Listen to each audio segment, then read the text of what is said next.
Hey guys, hello மக்களே. இன்றைக்கி பூசணிக்காய் அரைச்சி விட்ட சாம்பார் தான் பார்க்க போகிறேன். ஒரு பாத்திரத்தில் பூசணிக்காய் போட்டு கொஞ்சமாக தண்ணி விட்டு உப்பு மஞ்சப்பொடி போட்டு வேக வச்சுக்கோங்க. அதுக்கப்புறம் கருவேப்பிலை போடுங்க.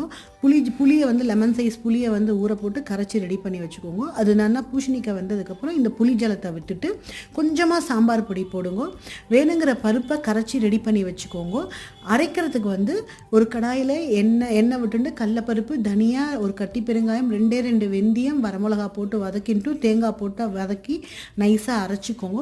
அரைச்சதுக்கப்புறம் இந்த புளி ஜலத்தை கொதிக்கிறத வந்து அந்த அரைச்சதை அதை தலையில் கொட்டிட்டு ஒரு 5 மினிட்ஸ் கொதிச்சதுக்கப்புறம் பருப்பு ஜலத்தையும் விட்டுடுங்க. பருப்பையும் போட்டுட்டு கொதிக்க வைங்க. தாளிக்க எண்ணெய், கடுகு, உளுத்தம்பருப்பு, ஜீரகம், 2 வெந்தயம், கருவேப்பிலை, வரமிளகா போட்டு தாளிச்சிட்டேன்னா அருமையான சாம்பார், அரைச்சி விட்ட சாம்பார், அடிப்புளியான சாம்பார் ரெடி. நீங்கள் அதை இறக்கி வேறு பாத்திரத்தில் மாற்றிட்டு கொஞ்சமாக நெய் விட்டு கொத்தமல்லி போடுங்க. சூப்பராக இருக்கும். ட்ரை பண்ணிவிட்டு